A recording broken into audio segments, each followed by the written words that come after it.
Boxing truth here. Kell Brook has stated the Triple G's never fought anyone like him, that he would defeat all of Golovkin's former opponents, and that he's the best opponent to date in Golovkin's career. Now, Kell Brook is regarded as a top fighter, has been regarded as a pound-for-pound fighter according to Ring Magazine in the past, but was recently taken off that list because of the quality opposition he's been fighting, mandatories and domestic level opponents like a Frankie Gavin. But Kell Brook did what top fighters are supposed to do, or proposed elite fighters are supposed to do. He destroyed every one of these opponents, showed that these guys that they were nowhere near his level. Did what a fighter of his caliber is supposed to do to these type of opponents: destroy them, look good, be explosive, and knock them the fuck out. And he's done that. And on the opposite end, Golovkin, he's on a big run, 22 straight knockouts. People criticize his resume, but he's doing exactly what he's supposed to do with the opponents that have put in front of him. He's been destroying them, knocking them out. Guys can't even win around him, and if they do, it's because of Golovkin's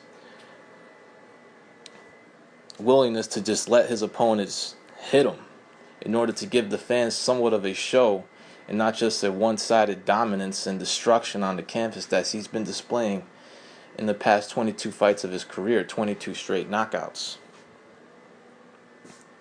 Now, this fight is getting a lot of buzz, generating a lot of interest. It's already going to be a big event. It's going to be a massive fight over there in the UK. It's already sold out in 11 minutes. It's a lot of fan demand for this fight. You can see the press conferences. It's a different feel. It's more intense. The face-offs. It's generating a lot of buzz. Even though if people shit on the fight, there's haters, they're going to tune in and watch because it's just too much intrigue for this fight not to be watched. Can Kell Brook pull it off? Will Golovkin continue his dominance? And it's unfortunate that Kell Brook had to make this choice in fighting Golovkin to prove to the boxing world that he's an elite fighter. By the eye test, in my opinion, he's the best welterweight in the world. By the eye test, I think he can be considered pound for pound. Kell Brook always states that he's special, that he's a special fighter, a different kind of fighter. And maybe he is, but he hasn't been able to prove it in the welterweight division through no fault of his own. Kell Brook's been avoided at welterweight just like Triple G's been avoided at middleweight division. Named Eddie Hearn, his promoter, Kell Brook's promoter, has already been on record, has already made statements to why Kell Brook's been unable to get big fights in the welterweight division. Simply, the guys just don't want to step up. Despite being offered lucrative offers from Eddie Hearn to come over to the UK to fight Kell Brook, Danny Garcia, Adrian Broner, both, at least their handlers, both turned down lucrative offers to come over to the UK to fight Kell Brook. Eddie Hearn was willing to have Kell Brook come to the United States, even though the American market can't offer Kell Brook what he could get in the UK. And prospective opponents in the welterweight division wouldn't earn as much if they was to come over to the UK because of the market over there. But Eddie Hearn was willing to do it, was willing to bring Kell Brook to the United States to fight either Broner or Bradley or Keith Thurman or Danny Garcia, as long as they get all the UK TV rights. But for whatever reason, those fights were never materialized, and according to Eddie Hearn, those are the reasons why. None of those guys want that work, or at least the fighters' handlers don't want that work, because they fear what could happen. Kell Brook trashing each and every one of them. So Kell Brook's going to have to prove to the boxing world that he's an elite fighter by fighting one of the most feared fighters on the planet. A guy considered one of the 3 best pound-for-pound fighters in the world, riding on a 22 knockout streak, been destroying the guys, has middleweights ducking and dodging them. And Kell Brook's going to have to do what a lot of middleweights won't even step into the ring to do, even for lucrative paydays. Guys needing a year and a half to fight him, willing to trash belts to avoid him. And Kell Brook stepped up, so he gets the ultimate respect for taking this assignment, even though it's going to provide his biggest payday, get him to the level where he's been yearning to be at, center stage, shining on a big event in his home country. But I wanted to ask everybody who's listening to this video, not just Golovkin fans, but Golovkin haters, or people that are neutral about this fight. Is Kell Brook the best opponent to date for Triple G? Is he the most dangerous opponent? Now, it's hard to really predict if Kell Brook could defeat every one of Golovkin's opponents at the time that he fought them. It's just, I don't know. I mean, middleweights wear 10-ounce gloves for a reason, compared to a welterweight who wears 8-ounce gloves. Middleweights are just much physically bigger and punch very hard. I don't know if he could beat a David Lemieux, but the version that Golovkin fought, or Kasim Ulma, or a Matthew Macklin, a Curtis Stevens. It's just too hard to predict. But Brook is the most confident fighter stepping into the ring with Golovkin. He's undefeated. He's destroying opponents like Golovkin is. He's also been avoided. He has very good technique, very good speed, can be very explosive.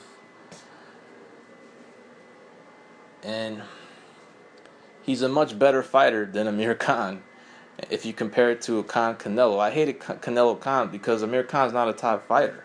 I've been knew this. Bob Arum didn't have to tell me. I didn't have to see him get knocked out by Canelo for it to come to that conclusion.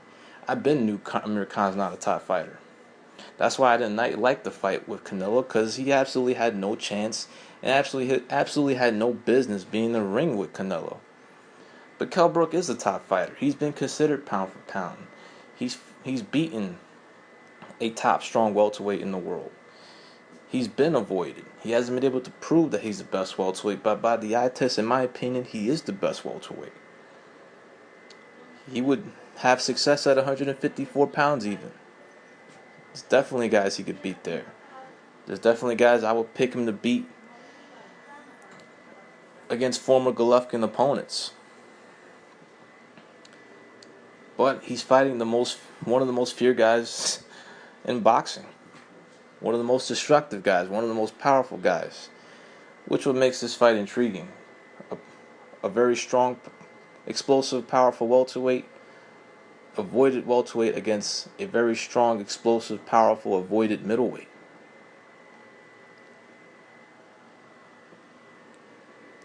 Can Brook's speed, foot speed, give Golovkin problems? Sure. But can Brook's punching power affect Golovkin? There's been statements by Golovkin's team that Golovkin usually has to spar heavier guys because none of the little guys or junior middleweights can even last more than a few rounds with him. But we're going to see how good Kell Brook is finally. We're finally going to get our answer. But it's going to be against perhaps another fighter that's already proven to be pound for pound. He has yet to get the type of fights to be recognized by all the boxing world because he's been avoided. He hasn't been able to get the fights that he needs in order to get the recognition from all of the boxing world, not just a certain fan base. Or there's still questions surrounding Golovkin because of his opposition. He's considered great, but he has yet to fight an A-level or beaten an A-level type of opponent. The same goes for Kell Brook. He has yet to face or beaten an A-level type of opponent. But now they're going to get to prove it against each other.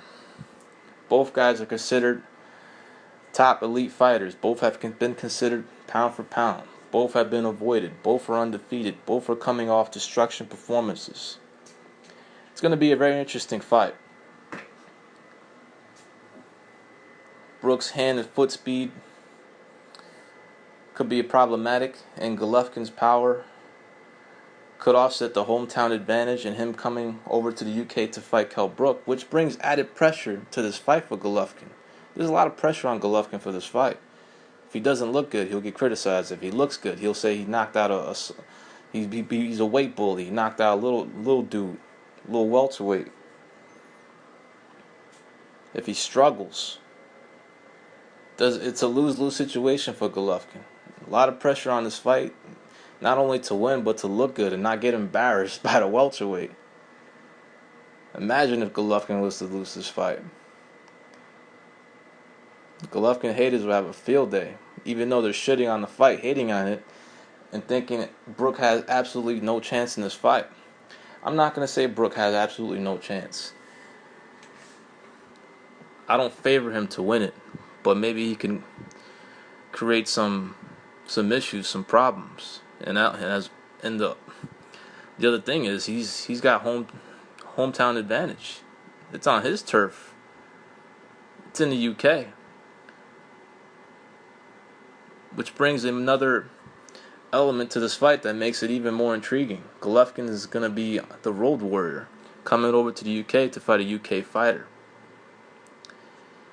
Should be a great fight for however long it lasts. Perhaps Brook will even take risks, try to knock out Golovkin. But he's daring to be great and deserves credit and respect for stepping up to fight one of the most fierce fighters in the world. But y'all let me know what y'all think, everyone. Is Kell Brook the toughest opponent for Golovkin to date? And could he beat every one of Golovkin's top opponents that he's fought in his career? This is Boxing Truth. I'm out.